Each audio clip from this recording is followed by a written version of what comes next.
Hello students, have a great day. Hope you all well. In this video, let us start our class 6 Standard Science Unit 1 Lesson Measurements.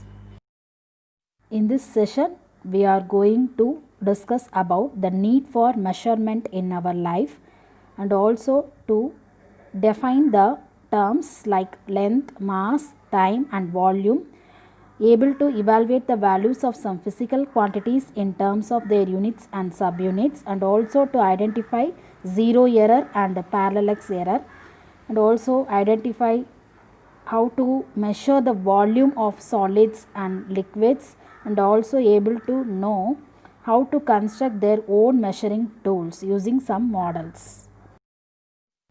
Before we enter into the topic, first we will learn about our standard units. SI stands for International System of Units. The SI unit of temperature is Kelvin.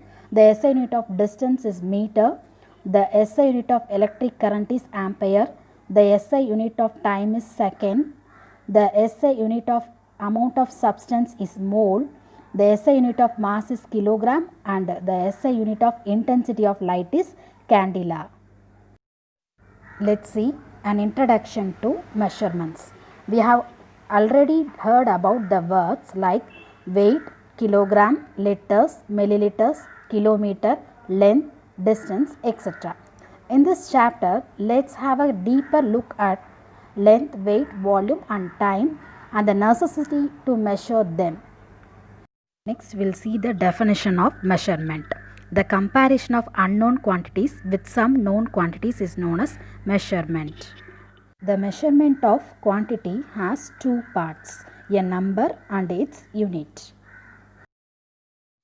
Do you know about measuring tools? What are measuring tools? It is a device for measuring a physical quantity. Look at the picture. Here there are some important measuring tools that are widely used in physical sciences. Let us see what are they. They are measuring tape, stop clock, measuring jar, meter scale and weighing balance. Let's see their important uses. Measuring tape is used to measure the length of the distance.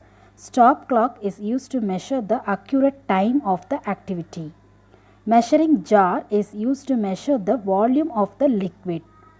Meter scale is used to measure the length of the object, and weighing balance is used to measure the mass of the object. Let's see what is length. The distance between one end and other desired end is called length. The standard unit of length is meter. It is represented by the letter small m. Here we'll see some examples of measuring length. For example, height of a building, height of a street lamp post can be expressed in meters. How to express still longer lengths? For example, the distance between your home to the school, that can be expressed in kilometer. Very small lengths can be measured in millimeter and centimeter. Next, we must know the unit of length. 1 kilometer is equal to 1000 meter, 1 meter is equal to 100 centimeter, 1 centimeter is equal to 10 millimeter. Hope this already you studied in your lower classes. Then how can we convert 1 kilometer in terms of centimeter? Yes, first we have to convert 1 kilometer into 1 kilometer is 1000 meter. Then meter is converted into centimeter, that is 1 meter is equal to 100 centimeter. So 1000 meter into 100 centimeter you have to convert. So it is 1 lakh centimeter. So the 1 kilometer in terms of centimeter is 1 lakh centimeter. You all understand now? Next we will discuss about corrective measures of measurement. Measurement has to be accurate and the approaches has to be correct always. In our day-to-day life, approximation may not have much impact, but it has a large impact in scientific calculations. Let us look at some common mistakes that occur while using a scale. Yes, let's see how to measure the length of a pin using a scale. Look at the above picture. Place the head of the pin has to coincide with 0 of the scale. Count the number of centimeter and from there count the number of finger divisions. The count of the division is millimeter. So from this picture, for example, the length of pin is 2 centimeter and 6 millimeter long. Next picture is parallax error. Parallax is a displacement or difference in the apparent position of an object viewed along two different lines of sight. Correct position of the eye is very important for taking measurement. Our eye must exactly in front of vertically above the point where the measurement has to be taken. Here look at the below picture. A, B and C persons measures the length of pencil using a scale. So A person read as 10.5 centimeter. C person may read as 9.5 centimeter. So only B person will accurately read as the length of the pencil as 9 centimeter. Okay. So it should be in vertical above the point. Then only the measurement will taking correctly. Next we'll see the methods of measuring length of a curved line. Let's find how to find the length of a curved line using a string. String is nothing but a copper wire. So here we need meter scale, measuring tape, copper wire and a sketch pen for marking. So first we have to draw a curved line on a paper. Then place a string along the curved line. Make sure that the string covers every bit of the curved line. Mark the points where the curved line begins and ends of the string.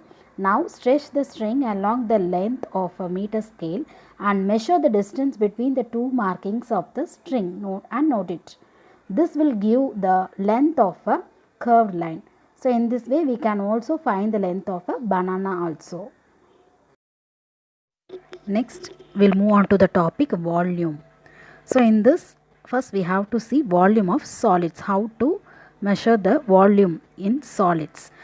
Length is a fundamental quantity. That means it cannot be expressed in any other quantities. Using length we can find out other measurements like area and volume. Area is obtained by using two lengths. So area is equal to length into breadth. Now we can guess how to measure the area of our textbooks, our classrooms. Using length we can find out other measurements like area and volume. Area is obtained by using two lengths. So area is equal to length into breadth. So it is called as square. Now we can guess how to measure the area of our textbooks, area of our classrooms and also to calculate the area of playground also. Volume is also a derived quantity and it can be measured from measuring lengths. Now let's see how to calculate this cubic box. First we have to know the length, that is L, breadth, that is B and height H. With a measuring scale measures these three parameters in centimeters. Now the volume of this cubic box is equal to L into B into H. The unit of volume would be obviously centimeter into centimeter into centimeter, that is cubic centimeter or centimeter cube. From this explanation what we understand, assume the volume of cubic box is 1000 cubic centimeter. It means 1000 cubes each with dimensions are length 1 centimeter, breadth 1 centimeter and height is 1 centimeter can be placed inside the box. Next we'll see about volume of liquids. Measuring the volume of a liquid is quite easier than volume of solids. So liquids take the shapes of the container in which they are kept. A liquid whose volume is to be found can be simply poured into a graduated containers. It may be graduated cylinders, beakers, pipettes, burettes, etc. are available for measuring exact volumes. The volume of liquid is usually measured in liters. We would have often heard the word liter in our daily life. For example, 1 liter milk packet, 20 liters water can, etc. Next, we'll see about measuring the volume of an object with irregular shape. Suppose we want to measure the volume of an object which has irregular in shape. So how can we do this? There is no mathematical formula to measure this, but we have different ways to do this. We all know that volume occupies the space by an object. So we can use this property to measure the volume of an object with irregular shape. For example, we are taking a stone. Let us try to find the volume of a small piece of a stone.